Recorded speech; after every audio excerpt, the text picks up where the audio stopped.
Okay guys, quick little vlog today, titled The Death of Motorcycling, which sounds quite macabre, doesn't it? Quite dreary, but it's just a bit of an observation really. I'm based in Devon.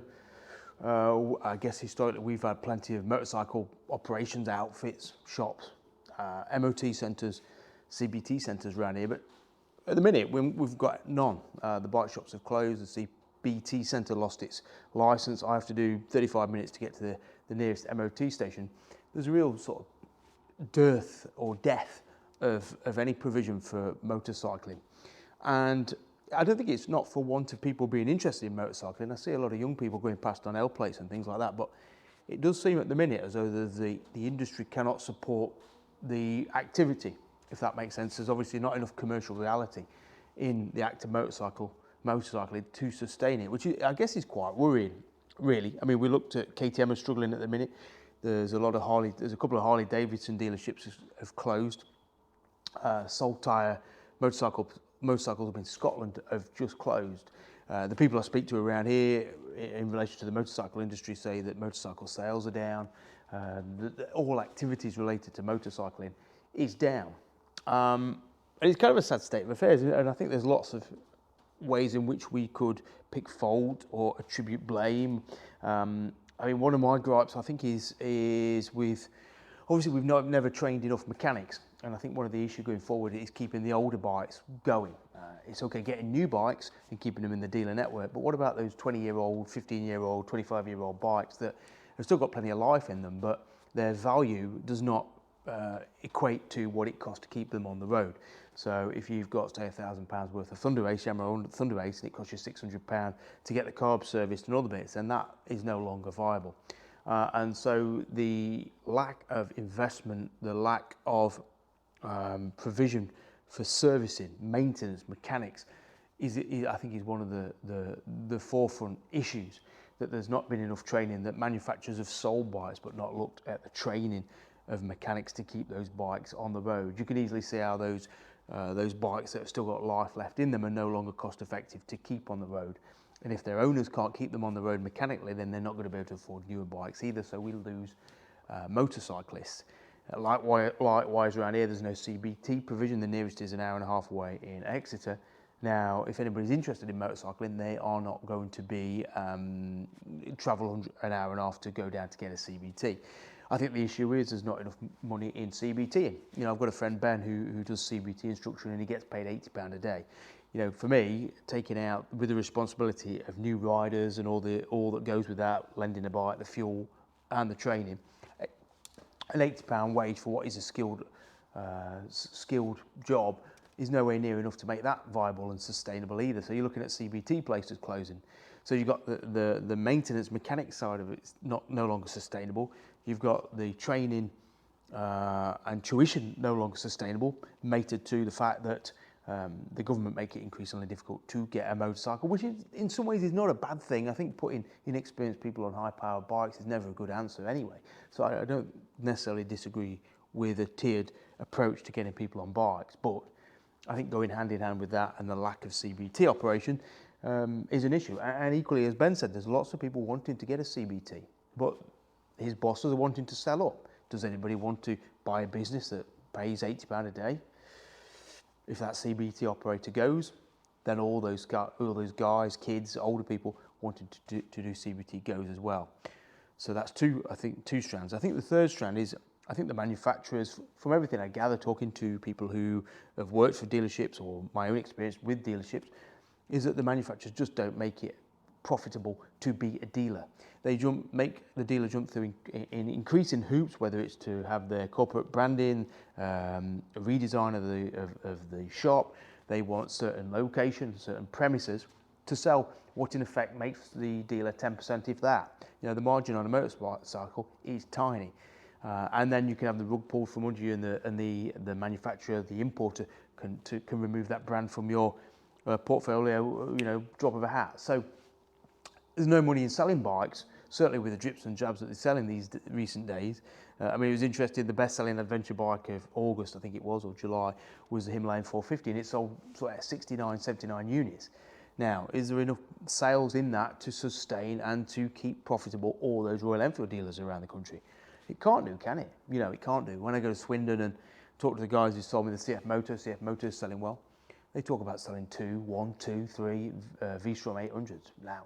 You know, somebody's not making any money there, are they? You know, to design, build, distribute, market, make profit as well as service the bills of the actual distributor and the seller. There's nowhere near that a bike can cover all those costs in that small volume. So I think it leads us to unfortunately looking at potential death of motorcycling, given the fact that motorcyclists are aging anyway. You only have to go to a bike show to know that a lot of the guys have only got, you know, not to be cruel, but have only got 5-10 years left in them at best. And they're the guys who are probably keeping the bike industry afloat by buying the expensive bikes and all the kit and all the other expensive stuff that maybe supports the lower end. But without effort to get young people into motorcycling, but if we don't have the provision of an industry to support the young person, what's the point? So it's a bit of a spiral, it feels like, and which would be the ultimate shame because, and in fairness, it probably represents the way that we've transitioned from a mechanical age to an electronic age. You know, I think everything is sustainable online, but in the real world where mechanics are involved, it's very difficult to turn a profit or to keep kids interested or to keep people interested. But the great shame is that motorcycling is an incredibly fabulous thing to get involved in. The opportunities, the experiences that it can give you are unlike anything else. And I think it's a real rite of passage and a real privilege to be a motorcyclist, to be able to see the world and experience the world on two wheels and have that mechanical intimacy that you get with riding a motorcycle, and let alone the community that goes with it. It's a great community of people and riders. So I think as motorcyclists, we have to look forward to seeing what we can do to preserve it, to sustain it and to build it. Can we build it or can we just flatline it so it doesn't tail off anymore? Obviously, sales of petrol motorcycles could in theory come to an end in 2035. We'll switch to electric. Now, is electric the saviour, the salvation of motorcycling? Obviously, motorcycling, if we assume it to require an engine, then maybe that side of it will die. But the proportion of a person on two wheels at a speed that they couldn't generate on their own, if that's what we define as motorcycling, then electric could sustain the industry because A, you've got an easier mechanic, maintenance, construction build to electric. You know, it's a battery and two wheels, so it removes a lot of that need for skilled engineers and operators and mechanics to keep the bikes going. It probably would entice a younger breed of motorcyclists who don't have the intimacy of mechanics with the clutch and all the hardware that goes with a machine. And possibly it would bring us back to an age where motorcycles were seen as a form of fun, cheap transport. And possibly that is a future with electric as a spearhead. But if that fails, it's hard to imagine how motorcycling could be sustained only in a very niche backstreet operation.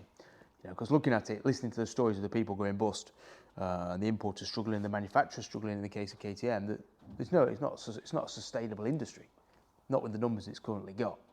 And there are a lot of people tasked with looking into this, and I don't know what their conclusions are, I don't know what they're doing, but maybe the tide is against us. And that's the reality. The tide is against us. How do you push back against the tide? Don't know. All you can do is paddle, isn't it? Paddle and push and try. And it feels like as motorcyclists, that's what we need to do to get or keep motorcycling moving.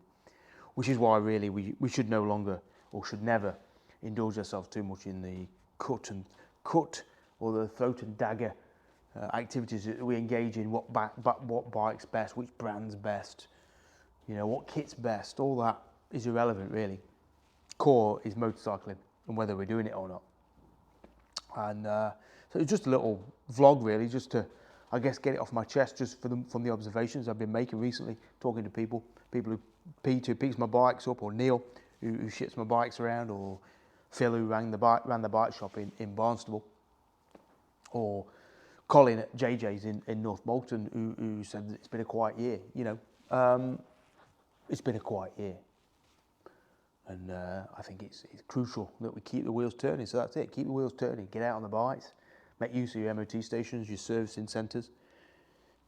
Keep it going, because it's an amazing thing. Let's, you know, not forget that. Sometimes we wonder what the purpose of motorcycling is, but sometimes motorcycling, it is the point, isn't it? The point takes us out of our minds to another place. So that's it, just a little blog. This failed its MOT, fork seals and linkage bearings on the back. So yeah, that's it. Get some work done on it. Cheers.